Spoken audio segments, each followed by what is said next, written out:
Was Ben Johnson robbed of Coach of the Year? That's the thing that a lot of Bears fans are talking about. While I try to have a more level-headed, fair-mindedness about it, we're going to talk a little bit about that on today's episode. Joe Thuney brought home hardware back to Chicago. You love to see Chicago Bears get awards. And now Maxx Crosby trade rumors are doing nothing but heating up.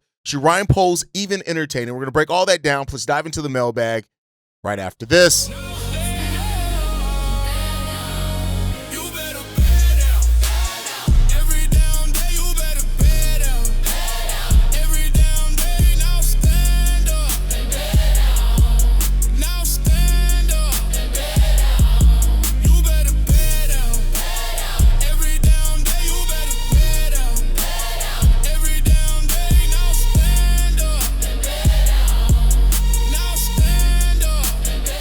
What's going on, Bears fans? Welcome to another episode of Chicago Bears Central, your number one spot for everything Chicago Bears related. I'm the host there, Haize, but more importantly, you guys can follow the channel at Chi Bears Central on every social media platform we happen to be on. With that said, let's go ahead and get into this content for today, y'all. And Ben Johnson did not win Coach of the Year.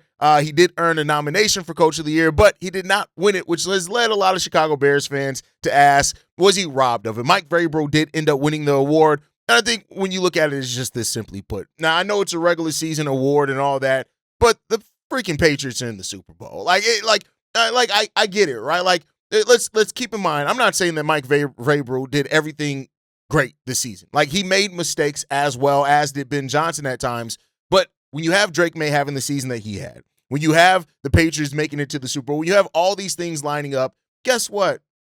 The Coach of the Year award's probably going to go to that guy, right? So, like I said in the intro, I try to have a level-headedness about it. It's just when it comes down to it. But the Patriots were 14-3. In the AFC this year, they went through the playoffs. They're in the Super Bowl against the Seahawks. All those things are there. That's the reality of it. And that situation's there. Like, Ben Johnson's going to have other opportunities as Coach of the Year.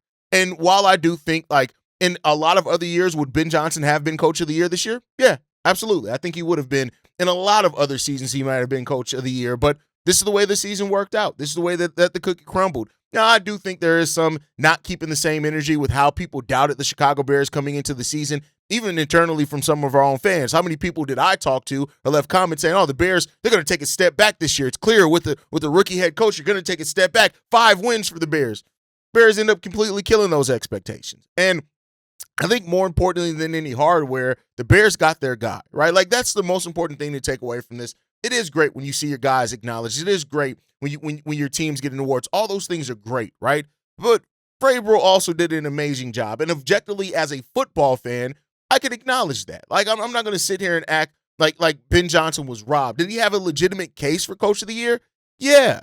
Yeah, if he would have won Coach of the Year, would there be people who are saying that Mike Vrabel was robbed? Absolutely. So, all those things are there. Now, it didn't happen. The Bears went 11-6 in the season. We had some disappointing losses in there. We started off the season with some disappointing losses. We had some disappointing mistakes, some that were on Ben Johnson. But all that said, listen, fuck the awards. What do we have? We have our coach here. That's the end all be all. We have a guy that came in here and has changed the culture. When you ask so many people about why they're optimistic about the Chicago Bears, Ben Johnson's going to be one of the things at the top of that list. And that's the thing that, as a Bears fan, puts me in the right mindset, that puts me in a place of being happy with this team. Because, listen, even the fact that we're having a conversation about that, it's all there.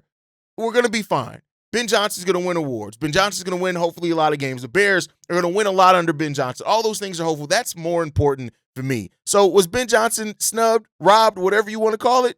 Yeah, you can definitely make a case for that. When you look at what all the things that Ben Johnson had to do as far as changing the whole tone of an organization and a fan base.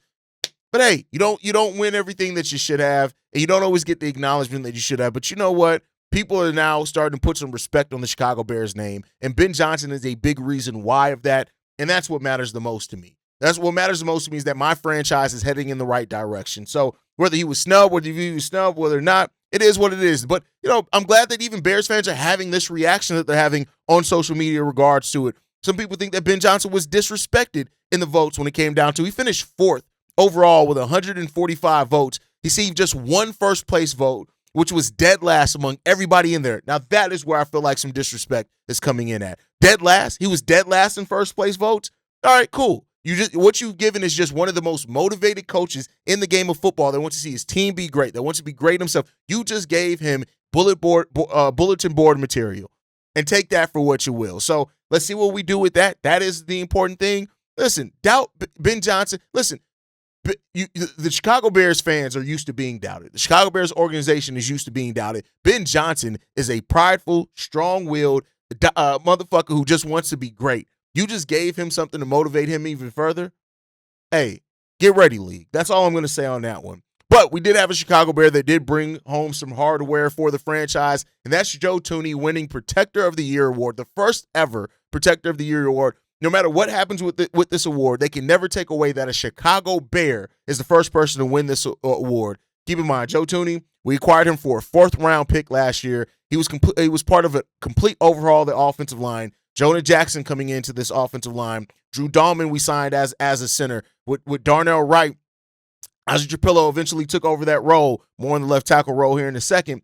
And when you look at what Joe Thuney did and how he was part of anchoring this offensive line that had one of the best rushing attacks in football, a large part of that was because of the offensive line. He played in all 17 games. He allowed 0 sacks, only 1 QB hit, and 15 pressure, and he only got penalized twice the entirety of it. He played 1,149 snaps, the second of any guard in the NFL. He earned that. And for what it's worth, Joe Thuney, after winning the award, said this: "It's just incredible. I'm very humbled to even be mentioned among guys that are on the ballot and people that are voting. So very humbling and such an honor. I'm very thankful, but I'm not a one-man operation. There are so many people behind the scenes, parents, family, friends, teammates, coaches, everyone in the building. So it's just a big operation, and I am very thankful." Joe Thuney. Shout out to Joe Thuney, man, and what he's been able to do, being a part of that offensive line overhaul, like I said at the start there, has been so important to what the Bears are now building here and the confidence that we have and what we're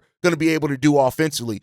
You know, it's been great. The Joe Thuney's lived up to every bit of the hype that we had and every bit of the hope that we had with him coming in here specifically. Those numbers that I just told you, those just aren't good numbers. Those just aren't great numbers. Those are elite numbers that Joe Thuney and what he's been able to do at the offensive line. And I'm glad that the NFL also is doing something to acknowledge the offensive line, because they do go so, like, for years, decades, like the entirety of the history of football, offensive linemen have been, the least heralded people, and they do some of the hardest work. So much starts on the offensive line. And for some of the more casual, football fans, I don't know if they ever really understand everything that happens, everything that has to go into an offensive line being solid and being good and being consistent, right? And having the people that you have there, all that stuff is there. And so, listen, shout out to Joe Thuney. Shout out to the offensive line, Dan Rouchard, and what he's been able to do here as well with that offensive line coach.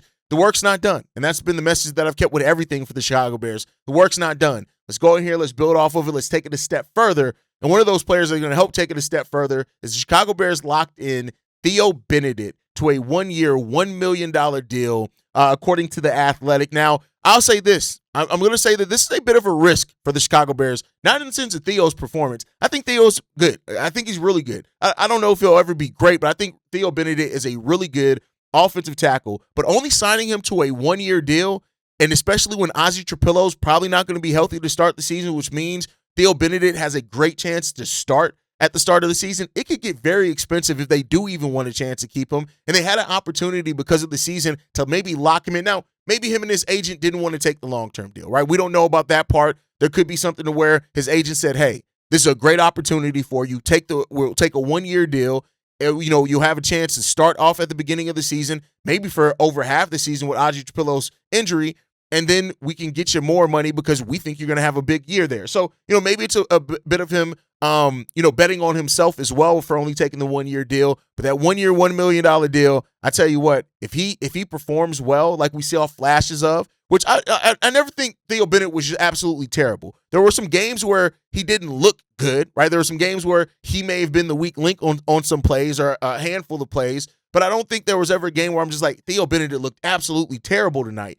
And so let's build off of that. Keep in mind, he took over the starter in Week 4 against the Las Vegas Raiders. He started the next 6 games before he had an injury as well. Ozzie Trapillo took over, and then it never looked back as well. But with Ozzie Trapillo down after suffering that ruptured patella tendon, he may miss the majority of next year. So with that, you lock in Theo Benedict, who took over the starting role from that. And then you already know the chemistry he has with Joe Thuney, Drew Dahlman, Jonah Jackson, Darnell Wright, and what they are able to do because they were pretty formidable too as an offensive line. So shout out to Theo Benedict for getting his money. Now we just got to see what the next step's going to be for him and what he can do. Like I said, a little bit of a risk here for the Bears because if he performs really good next season, you may not be able to afford to keep him.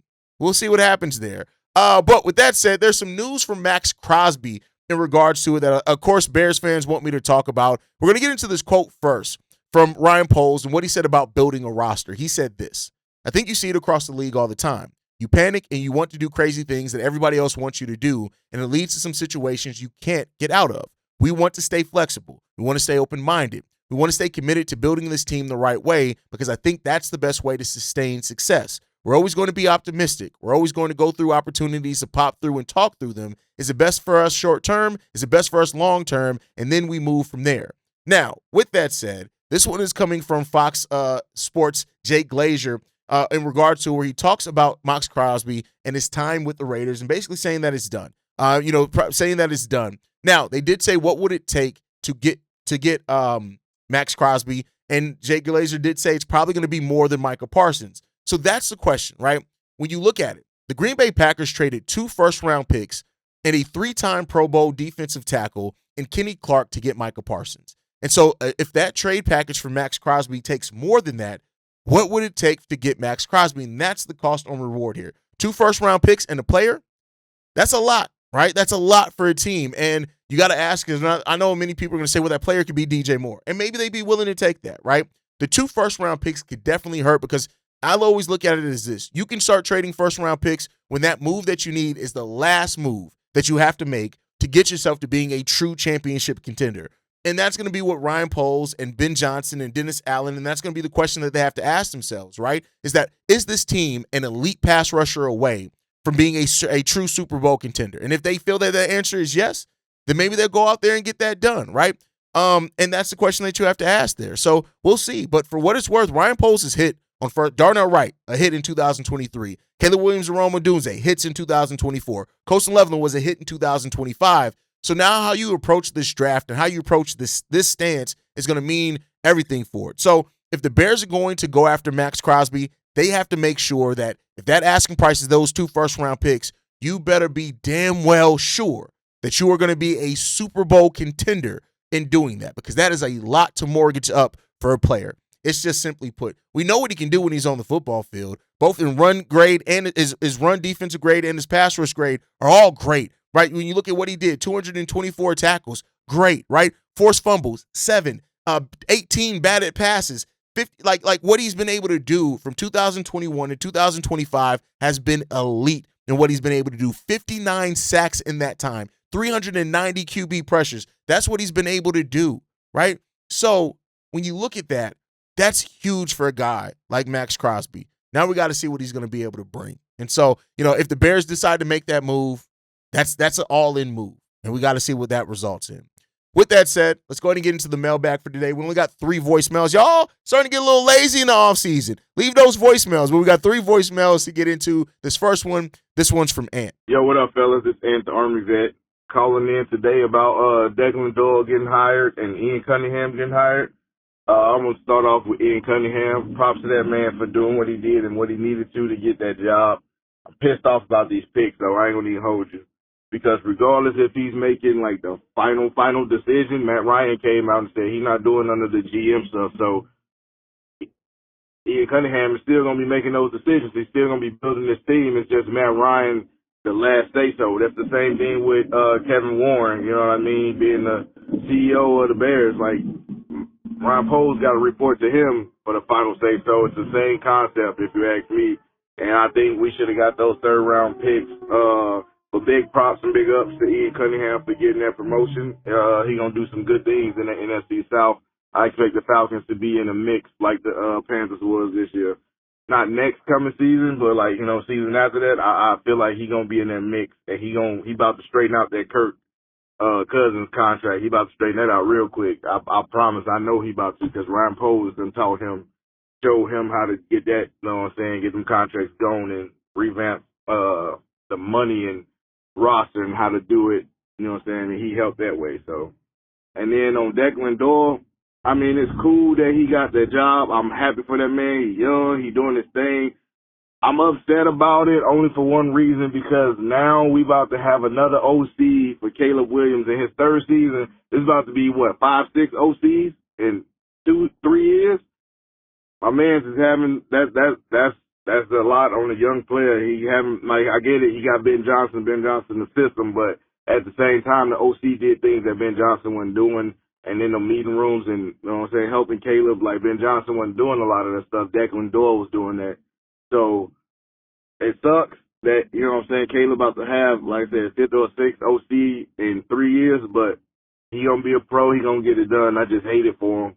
You know what I'm saying? We need some kind of stability. I think the next hire that Ben Johnson do should be somebody that ain't going to leave no time soon. I hope he call up Antoine Randall to be the OC, because he's already the assistant head coach.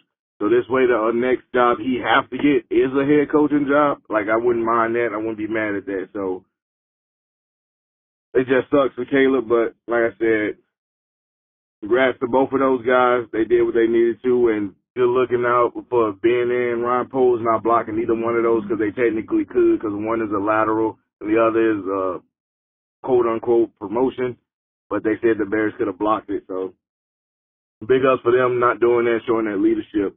It makes guys want to come here and work for us. But that's all I got. We know your thoughts, like always. Shout down up. Losing Ian Cunningham and Declan Doyle, it sucks, right? Especially losing Ian Cunningham and not getting those picks. It just, frankly, it sucks. And I know that's not the best analysis word to use on it, but frankly, it sucks. It's the reality of it. It absolutely sucks. But at the end of the day, that's what comes with having a franchise. That's what comes with having a franchise that's looking like they're moving in the right direction. Us not getting those compensatory picks, all right, cool. We can't really complain too much about what we never had. It does suck, and I do think the NFL should step in and give us that, especially when Matt Ryan comes out in an interview and says, oh, yeah, it's all going to be on Ian Cunningham. Like, what the hell do you mean? He's saying that he's going to be the decision maker. Give us the damn picks. But outside of that, right, we got to move forward as a franchise, and we got to continue to go down this path and this direction of establishing who and what we want to be. And that's the most important thing. You just got to take your lumps and move on from them. Just like you got to take your losses and move on from them. That's it. That's all you can do. And you just got to push forward the best that you can. And that's it. All right, let's get into this next voicemail, man. This one's from Milton. Yo, Chicago Bears Central, them Cognac boys. What it do is Milton the Dark Knight calling in again on this beautiful Tuesday. With that being said, let's go ahead and get into it. Just saw a report online that the league is giving out the salary cap for this forthcoming year in 2026. Based on the numbers that they're giving out, is between $301 million to, I think, about $308 million per club, give or take a million. But I just wanted to know how much money does the Chicago Bears actually have in general? Because a lot has been like we're over the salary cap and this and the third. We don't have that much to leverage with. So with that being said, with the league coming out with that news, do y'all have a specific number of how much of the salary cap that we have so far? Also, I saw like the threads. I think it was like on X or Instagram that Maxx Crosby will be elated to come and play for the Chicago Bears, and Caleb Williams will welcome that, because they were both giving each other props and respect on each other's pages and everything. And it was that's really something. They respect each other. My thing is with the Maxx Crosby situation, I'm kind of like how you are, Haize. I think you're like from finance. You got a degree in finance and everything. I'm looking at it more long term, because we've gotten free agents here before, trying to pay out money and mortgaging up our draft capital, and it ended up the disastrous results, or they're leaving, and we just give out big money to these free agents. It's not to diss Maxx Crosby or anybody. I'm just also just read somewhere online that the Bears really do need to be careful about the money that they do give out to a lot of these free agents, because of course Grady Jarrett, Dio, and some of the other free agents that we've had here this past season and years past haven't panned out over the duration of their contract. And especially because we still got so many glaring holes on our roster that's what I'm more worried about, how we're going to use the draft picks. And I understand, yeah, we need to get the pass rush. I get all that. But we still there's so many glaring holes. To me, it would be unwise for them. Oh, yeah, let's go all in for Maxx Crosby because we're going to compete now, but we have We got to get a pass rush, safety, and all these other stuff, and we still got guys on this roster that play decent that we need to consider bringing back. But that's just my look on it. I would really love to hear what y'all got to say about that. Maybe you have to clarify me on how much we actually do have, if y'all got any more information on the salary cap. But anyway, hope y'all have a good day. Chicago up, Bears down. FGB, let's do the damn thing. I'll holler at y'all on the next one. What is the Bears salary cap situation? So you've probably heard a lot of people talk about the Bears salary cap situation and us being $4.3 million over the salary cap. We're actually more than that if you want to look at it. When you include the allocations for the draft picks that we have. So our first, second, and third round picks plus rounds 5 and 2 round 7 picks. When you look at that and what the Chicago Bears have, that's another $10 million, right? So keep that in mind. So the Bears are actually about $14 million above the salary cap. So we have negative, last I checked, it was negative 13.4 salary cap space is the way that it all worked out. So that means that while we've talked a lot about just being 4.3 million over, you still got to make spots for your draft picks. Now, the Bears could move off some of those draft picks. They can move them to trade some players, and it may not be that, but that's where the Bears salary cap situation is. So when we talked about it's the tight and the needle that the Bears need to thread there, it's a very tight needle, tight window that they have to do. That's why like the acquisition of like a Maxx Crosby and things like that, it gets so expensive for the Bears. So they're going to have to try to figure out a way. And that's why I said that the Ryan Poles is going to have to cook this offseason, just period, point blank. They're going to have to cook this offseason. And we don't have a lot of dead money, only $542,000 of dead money. So it's not like it's a lot of dead money for the Bears. They just got to figure out a way. Ryan Poles has done a good job of keeping the cap sheet clean, and we got to see if he can do it again. All right, let's get into this last voicemail that we got for today, man. This one's from Darius. What's going on, guys? Darius from Dallas, man. I just wanted to call in and talk about the couple episodes back where you were talking about the running back room. I kind of feel with Swift, it's the same thing with DJ, where I'm not denying the talent there, but bro, you make $8 million a year, and although you had a good season, hey, I don't doubt that a second round pick could come in there and not only replace his production, but maybe be even better for a lot less money.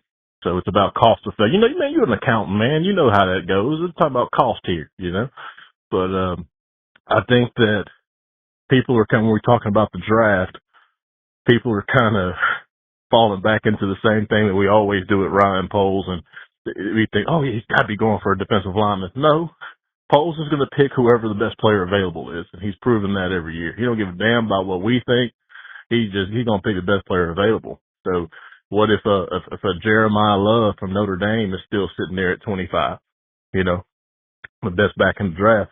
I know Poles and Ben Johnson might look at that and go, hey, are we going to take the best, running back right off the board, or are we going to take the third or fourth best defensive tackle? I just don't think Poles makes decisions that way. And rightfully so. I love a guy that's going to go best player available. But I can't see him reaching, in the draft. And I know we got a lot of good defensive linemen in this draft. So I wouldn't be surprised, if we do make that reach. But just keep in mind, man, Poles don't really go best player. What we need needs all the time, man. So I wonder what you think about that. What if a top of the line running back is still sitting there? Or, what if the second best wide receiver is still sitting there? I think that could be an option, man. As far as in the draft, as far as the defensive line, we got to address these needs in the off season. And, the only way to do that is to cut some guys. But yeah, I'm pretty curious about that, man. I really think that the running back position can improve and be even better, as great as we were this past season, particularly if we see a guy, that we weren't expecting to fall there.